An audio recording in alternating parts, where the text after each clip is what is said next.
Hello, welcome back to the channel, and the £500 to £15,000 challenge is back. Now, if I'm not mistaken, I think it is exactly a year to the day that the first video of this challenge went on my channel, and I had it in my head, 12 months, that's that, 15 grand, we should have made it easy. How wrong was I? Couple of lockdowns, I've moved house, obviously I'm doing up my old one, being furloughed, having to look after my daughter, a lot of stuff has got in the way and scuppered the plans. But buying and selling cars is, it's something I do quite regular, so I'm always going to be doing it. So we'll just keep making videos till we get there. If it looks like I'm sort of falling out of my seat every now and then, I'm just in the Clio and it's jacked right up so I can do the brakes on it. Update then, the Fiesta was the last car we'd seen. It's now sold, it's been MOT'd, needed a shocker, there's a bit of footage of that. I had a couple of messages about it on Facebook. One of them came down to my work to have a look, said they'd be back the next day, never turned up, and then a couple of days after that somebody else messaged me, arranged to view it the following day, which Saturday just gone. Test drove it, said they'd have it, went to the bank, got the cash, there we are, £1,195 we got for that. So that added onto the balance, whatever, I have no idea what that is, it's been that long. I think we had 2 and a bit grand, didn't we? But yeah, and minus whatever expenses, we'll go through all that because we're gonna have to refresh my memory, what we've bought, what we've, parts we've fitted. So Punto work has started. This is maybe the 3rd time I've tried recording this episode. First time was back in December, cleaning up that Fiesta, but we'd had maybe 3 videos on it and I was getting sick of it, so you lot probably getting sick of it. Tried about a month ago when I'd started work on the Punto, but other stuff cropped up and sort of work stalled, so obviously recording stalled. So yes, the plan now, get rid of that Punto, even if it's at a knockdown price, just to get rid, sort of regroup, restart, and maybe try and get something a bit more expensive that's hopefully less work. But I mean, depends what's about at the time, doesn't it? Could say this all I want, but if there's nothing that we can actually make a decent amount of money on, we might end up with another 400 quid. So another thing, don't forget about 495 subscribers. I think we're maybe 50 subscribers away. We'll be doing a giveaway, so tell all your friends and whatnot if you've got car enthusiasts that you know of. let's get some tools given away. Right, let's see some footage now. So just got my little Karsha K2 there. It's a pretty old one, I've had it 5 or 6 years now. Get set up on a tripod, show you what's what. So here we are then. This is a built Hamble one, Corusol I think it's called. Let's get spraying.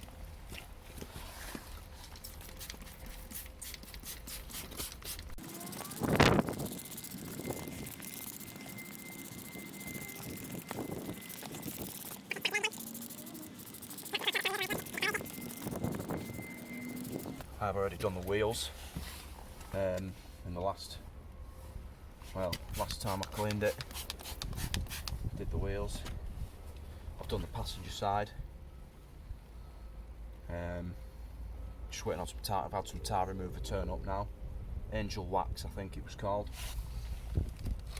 But if you come in you can see it starting to turn purple on the bits of, the embedded sort of iron filings and whatnot. It's probably brake pad, brake disc material more than out else. It's just good to have a proper clean base to start with before applying polishes, waxes. It just makes the polish and the wax just work better, I suppose. We'll let that dwell for 5 minutes or so before rinsing it. Got my turbo lance attached to blast this ferrous stuff away.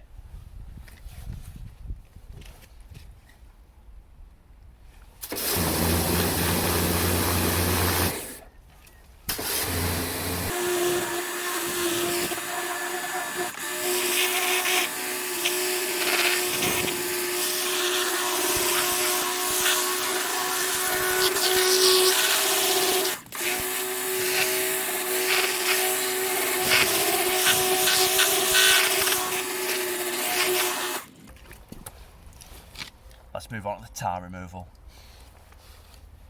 Right, so you can see the contamination we've got on there.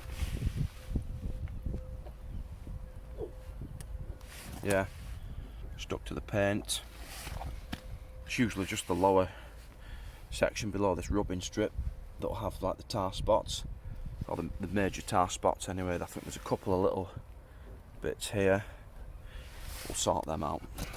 So I'll just place you there and we'll spray away.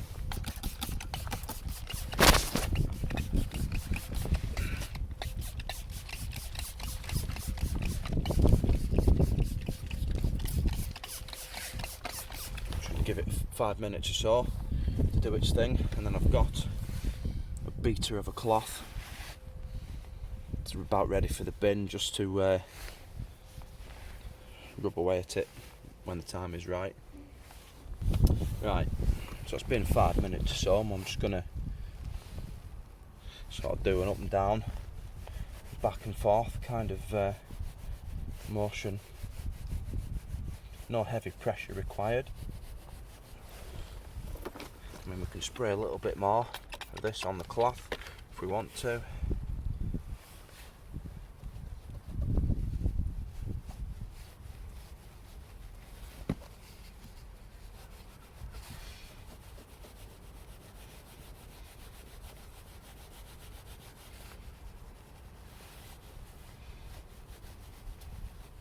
You can see now why it's important to do this after the contact wash, because any grit and dirt that's on the paint, you're going to be rubbing into the paint if you address these tar spots sort of first. You might have to apply a bit more.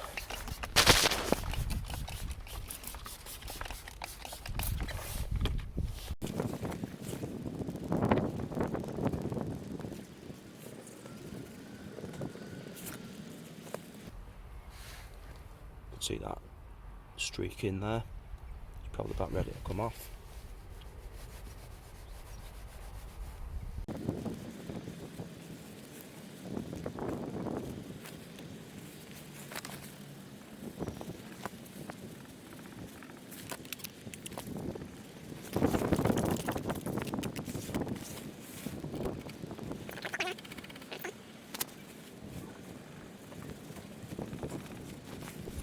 And we'll just finish with the blast off with the pressure washer.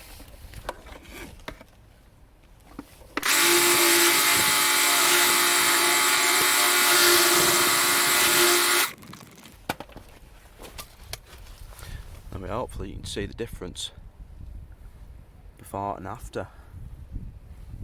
Nice.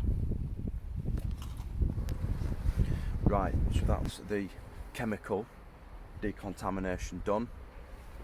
For anything else we're going to have to do mechanically, so clay mitt, clay bar, some clay lube or quick detailer. I'm going to use Auto Glim Aqua Wax because I've got a load knocking about. I'm not sure whether it's recommended for use on that, but won't know if we try. I have used QDX, Infinity Wax QDX quick detailer, and that worked well. Like I say, I want to use some of this aqua wax. It's similar to a clay bar, really. Spray the panel, spray the mitt, then we're just going to do some back and forth, up and down. Keep it lubricated, and you can sort of feel and hear the grittiness. So when you can't feel it, hear it anymore, you know it's probably a good time to stop. Round about now. The good thing about using this now is just wipe it off, and we've got a bit of protection on there as well, because obviously it's a wax. I wouldn't dream of doing this on the Beamer, but you know, for a 300 quid car, it's better to do this than nothing. It's just going to give the paint a bit more depth, a bit more shine, which I can notice and tell already that it has done. So as long as it looks good for a buyer, that's all we're concerned about. So do the rest, and then any bits that need a bit of extra attention, I'll show you that as well. Right, so this is one of the marks I was on about. It's the worst one on this driver's side. Just looks like a bit of paint transfer to me, and what I'm going to use is some of this cleaner wax from Malco, which I got from Slim's Detailing. I think it was about 8 quid for a big litre bottle. Is it litre? Don't know. 946 millilitres. So just squeeze a bit on the cloth.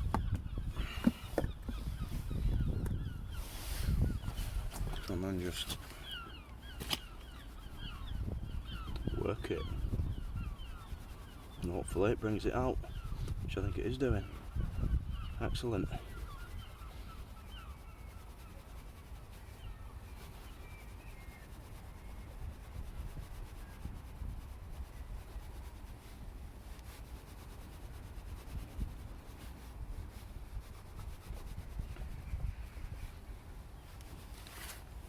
There we are. What paint transfer. Lovely. So these are bits we're going to get fitted today.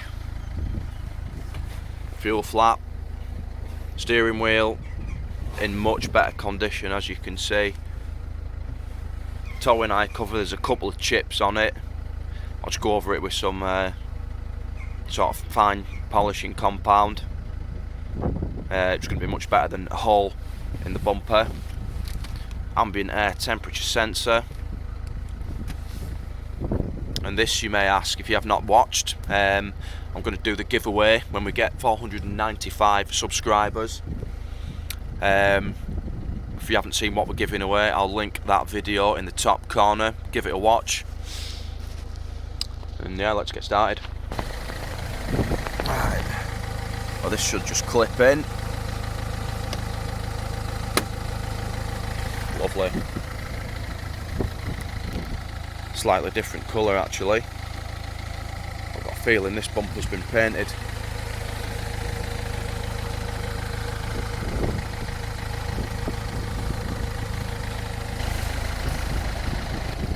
Right, this ambient air temp sensor lives sort of down here behind the bumper. That's why I've had to sort of pull it out a bit.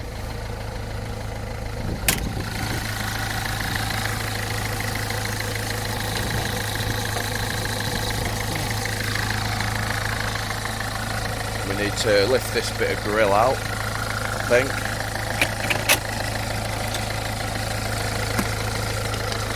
And it sort of clips into this cross member. Right, it's plugged in, and if we look now, it's reading 10 degrees C. Splendid. Right, that's fuel filler flap swapped over. Obviously, I just need to sort the lock out. But so I've got a locksmith that might be able to pick that for me, rearrange it so it fits this key. Just sort of go up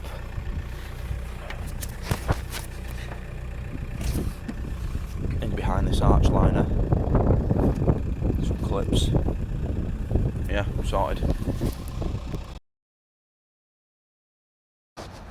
Right, so that's the hole we've got going on.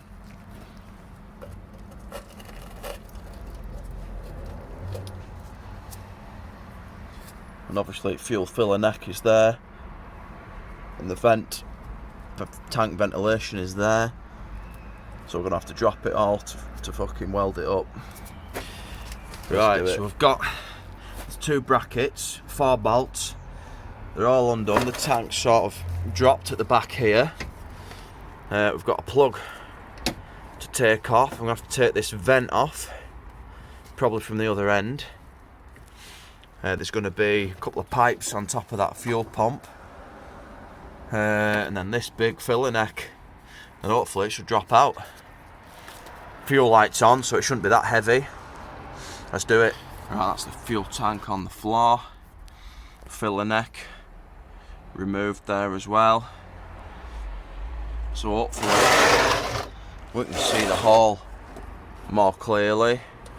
That's what we've got to sort out. Obviously it's within 30 centimetres of where the axle mounts, where this coil spring is mounted, so yeah, it was definitely going to fail the MOT. Yeah, it was an unknown fault as well. Been mugged off really buying this, but we've got it now. We're gonna have to sort it. So we'll get on with cleaning this up and see how big the hole gets. Right, well that's it for this episode. I know not much has happened really, but I thought I'd just update you. Obviously we have sold one, so that's something new. Work has started on the Punto. The next episode, the Punto is going to be sold, and I'm hopefully going to show you how I find my cars basically. Yeah, I'll just take you through what I do. Lot of scrolling mainly, Facebook. So yeah, hopefully that's something you're interested in. And maybe, you know, we find something we can go and pick it up together. Right, thanks for watching, and we'll see you in the next one. Bye.